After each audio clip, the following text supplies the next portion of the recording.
Welcome to the deep dive. Okay, picture this. You're standing in the pet food aisle, right? And you're just faced with like dozens of bags. Everyone promises complete nutrition.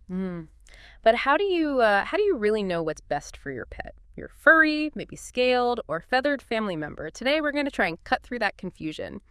We've got a fantastic guide here from PetsFunZone. It's called How to Pick the Right Pet Food, Interpreting Labels and Ingredients.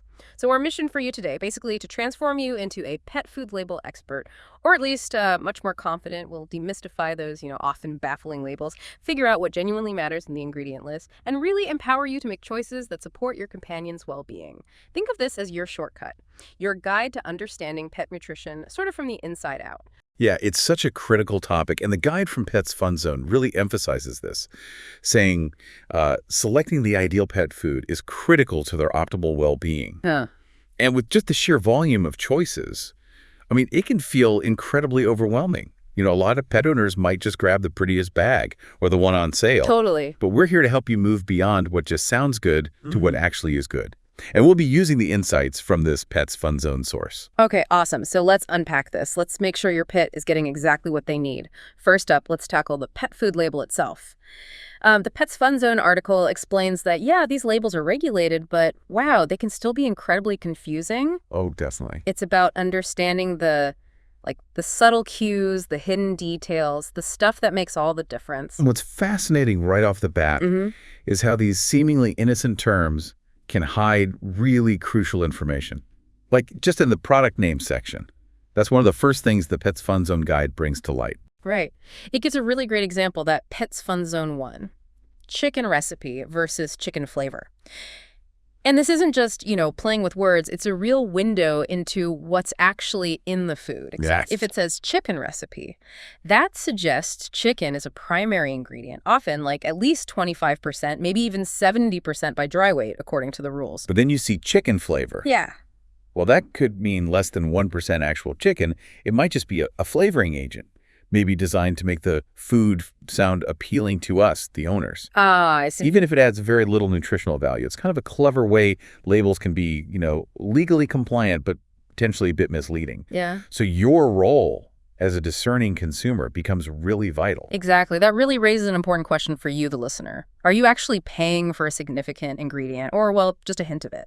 And beyond the product name, another key part of the label, according to PetsFunZone, is the guaranteed analysis. This section, this is where you find the raw numbers. You get the minimum percentages of protein and fat and the maximum percentages of fiber and moisture. The PetsFunZone source advises comparing these figures closely. You need to match them to your pet's specific dietary needs. Right. It's not just about what ingredients are in the food, but critically, how much of those core nutrients are actually available. A food might boast high protein on the front, but the guaranteed analysis is where you see if that claim really holds up. Okay. So moving beyond just the label basics, the PetsFunZone guide really zeroes in on what it considers like the single most important factor, and that's the quality of the ingredients themselves. This feels like the real core of it. Absolutely. The article basically emphasizes, look, pet food is only as good as its components. Simple as that. It really feels like detective work sometimes, doesn't it? Again. But okay, beyond just avoiding the bad stuff, what are the gold standard ingredients? What should we actively be seeking out for our pets, according to PetsFunZone? Well, top quality protein is absolutely paramount. The first ingredients listed should always be named animal proteins, things like chicken, beef, lamb, or turkey. These supply the essential amino acids, right? The building blocks for muscle growth, tissue repair, overall optimal health. PetsFunZone really stresses the importance of specific, identifiable protein sources, not vague terms. Gotcha. So no vague meat labels at the top of the list. What else makes up a good, balanced diet? Whole grains and vegetables are also crucial. The PetsFunZone guide specifically mentions beneficial grains like brown rice, barley, oats. They give fiber-sustained energy. And alongside those, vegetables, things like sweet potatoes, peas, carrots. They provide vital vitamins, minerals, antioxidants, all contributing to well-being. It really paints a clear picture. And what about those healthy fats? We hear so much about them for us. Are they as important for pets? Oh, absolutely. Omega fatty acids. You find them in things like fish oil or flaxseed. They are essential. They play a huge role in maintaining healthy skin and coat, reducing inflammation, supporting joint health, heart health. This is a point PetsFunZone really stresses for just overall pet vitality. They're not just energy, they do much more. Okay. And for gut health, I know digestive wellness is a big topic these days. Yeah, definitely. Probiotics are absolutely key for gastrointestinal health. The PetsFunZone source points to ingredients like dried fermentation products or specific strains like lactobacillus. Now, these aren't just fancy words on the label. They're beneficial bacteria. They colonize the gut, they aid digestion, enhance nutrient absorption, even support the immune system. Wow. Think of them as like the tiny guardians of your pet's digestive harmony. Okay, so we know what good stuff to look for. But just as important, the PetsFunZone guide warns us about certain ingredients to steer clear of. What should we be actively avoiding to protect our pet's health? Okay, first one, byproducts. Now, while they're not necessarily toxic, they are generally considered lower quality ingredients compared to whole meats. The PetsFunZone article advises seeking out food that specifies the meat used, rather than using vague terms like poultry byproducts. Right, and why is that distinction so important? Like, what exactly are these byproducts? That's a really good question. Byproducts can refer to a pretty wide range of animal parts beyond just the muscle meat we typically think of. It can include organs, bone, blood, sometimes even feathers, depending on the regulation. Oh, wow. Now, some byproducts, like certain organs, can actually be quite nutritious, but the term itself lacks transparency. It just makes it hard for you to know exactly what quality or specific parts your pet is consuming. It really comes down to clarity. PetsFunZone highlights this lack of transparency. So if it just says meat meal or byproducts near the top of the list, that's kind of a red flag. It signals a lack of clarity. Precisely. Another major area to avoid, again, as outlined by the PetsFunZone source, is artificial additives. You mean things like artificial preservatives, colors, or flavors? I've heard those can be problematic for humans, too. Yes, exactly the same applies often. The guide warns that these can be detrimental to your pet's health over a long time. They often serve absolutely no nutritional purpose, and sometimes they can trigger allergies or other sensitivities in pets. It's just a good reminder to really meticulously check those labels for these sort of hidden elements. And what about cheap fillers? I feel like I've heard that term thrown around a lot. Yeah, you probably have.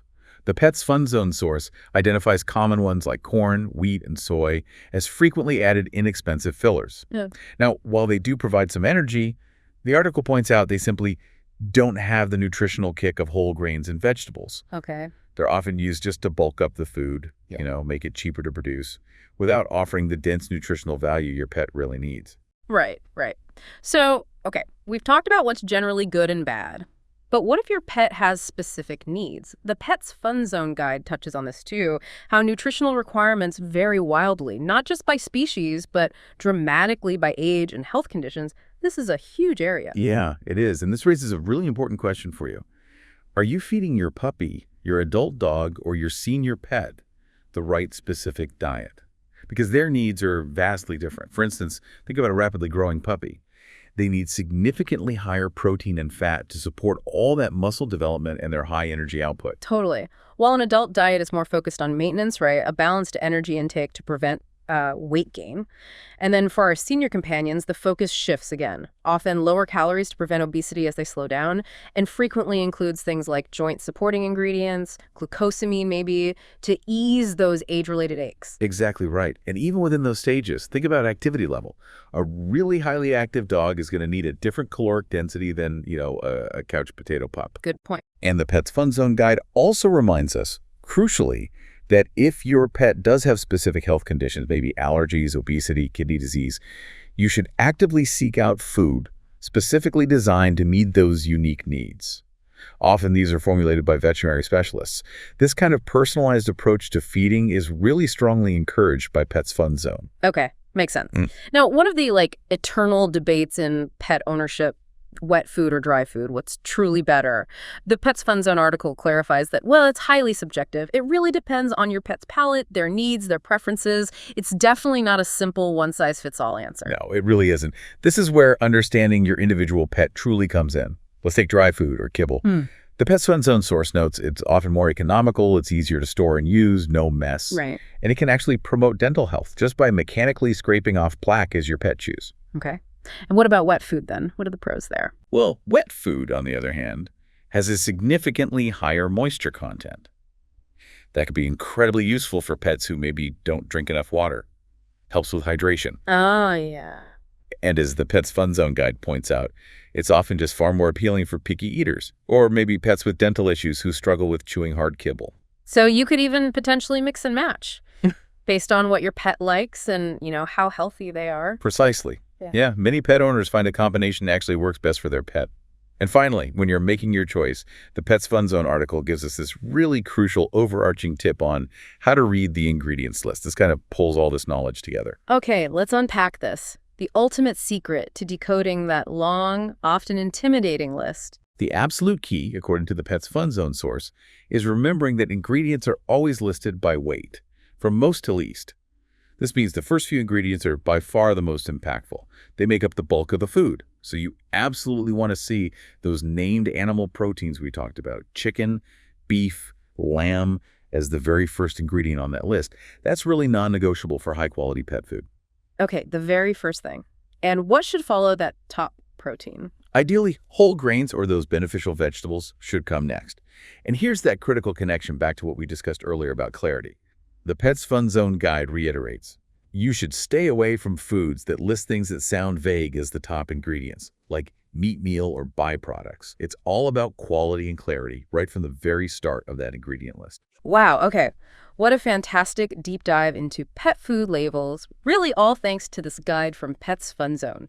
So we've learned that picking the best pet food, it really means reading labels carefully, prioritizing this high-quality, identifiable ingredients, and always, always tailoring your choices to your pet's specific needs, their age, their health, their lifestyle. Yeah, and if we connect this to the bigger picture, it's really about being an active advocate for your pet's health and hopefully their longevity. Focus on making sure they get ample, good quality protein, whole grains, beneficial vegetables, healthy fats. And remember that critical advice from Pets Fun Zone. Always seek advice and recommendations from your vet, especially if your pet has specific health conditions or needs. They're your partner in this. Absolutely. So what does this all mean for you, our listener? Well, hopefully the next time you're in that pet store aisle, instead of feeling, overwhelmed or confused, you now have the tools to read those labels like a seasoned pro, making choices that truly nourish your beloved companion. And this raises maybe an interesting question for you to mull over later. How might understanding these pet food principles, the importance of deciphering ingredient lists for your pet, how might that inspire you to look a little differently at the ingredients in your own daily diet? Food for thought, maybe literally. Good one. And hey, for more pet care insight, and if you want to become part of a community of pet-loving people, remember to check out Pets Fun Zone. They truly share valuable experiences online and help you find ways to keep your dogs and cats healthy and happy. Thanks so much for joining us for this deep dive.